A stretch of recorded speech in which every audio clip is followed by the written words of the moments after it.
ये दो तरह की तस्वीरें हैं। इन पे आप यदि गौर से नजर मारोगे तो एक तस्वीर में लोग आराम से दरिया से गुजरते हुए दिखाई दे रहे हैं, जहां पे पानी बिल्कुल नहीं है, और दूसरी तस्वीर जहां पे कोई आम व्यक्ति जाने की कोशिश भी करे तो वो बह जाए। ये तस्वीरें अखनूर से आ रही हैं, जहां से चिनाब दरिया बहता है और वहां का पानी पाकिस्तान में जाता है। यानी कि भारत सरकार के द्वारा जो एक चेतावनी दी गई थी कि पानी रोक लिया जाएगा पाकिस्तान का, वैसा होता हुआ दिखाई दिया। हालांकि ये कुछ देर का था, हालांकि ये मात्र ट्रेलर था, लेकिन इसने पाकिस्तान की जो हुकूमत है, पाकिस्तान की जो आर्मी वहां बैठी हुई है, जो एक तरह से पाकिस्तान को चला रही है, वो थोड़ी देर के लिए तो बुखला गई थी। आप सभी जानते हैं कि 22 अप्रैल 2025 को पाकिस्तान ने किस तरह की नापाक हरकत की थी और 26 निर्दोषों को धर्म पूछकर, नाम पूछकर मार दिया था। इसमें से एक क्रिश्चियन था, एक मुस्लिम था और बाकी हिंदू थे, और इसके अलावा कई घायल भी हुए थे। जिसके बाद पूरा भारत की सरकार, एक एक नागरिक इतने गुस्से में था कि आज पाकिस्तान को नहीं छोड़ा जाएगा। इसके बाद भारत ने जंग का ऐलान कर दिया, लेकिन ये जंग उस तरह से नहीं थी जो पहले हुए थे। ये जंग थी वाटर वार। और वाटर वार किस तरह से थी? जो सबसे उनका मुख्य बिंदु था कि जो पाकिस्तान के साथ सिंधु नदी समझौता है उसको रद्द कर दिया जाएगा। और कहीं ना कहीं उसके बाद पाकिस्तान के द्वारा ट्रोल भी किया जाने लगा, और भारत के नागरिक भी ये सवाल पूछने लगे कि मोदी जी, आखिर कब वो दिन आएगा जब इस पानी को रोका जाएगा। हालांकि ये ट्रीटी जो है वो रद्द कर दी गई है, लेकिन प्रॉपर तरीके से जो पानी है उसका नया डाइवर्जन बनाया जाना, पानी को मोड़ के दूसरी साइड लेके जाना, उसमें तो काफी लंबा अरसा लग सकता है। लेकिन इस ट्रीटी के अनुसार भारत मात्र इस पानी को बिजली के लिए यूज कर सकता था और कई छोटे मोटे कामों के लिए यूज कर सकता था, लेकिन पानी को रोक नहीं सकता था।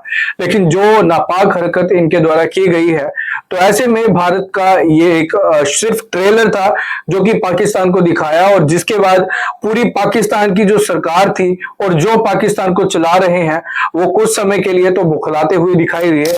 लेकिन इसके बाद बगलियार का जो गेट है उसे फिर से खोल दिया गया और पानी छोड़ दिया गया। बगलियार गेट की बात करेंगे तो नीचे से चिनाब बहती है और चलते पानी के साथ ही इस डैम का निर्माण किया गया है।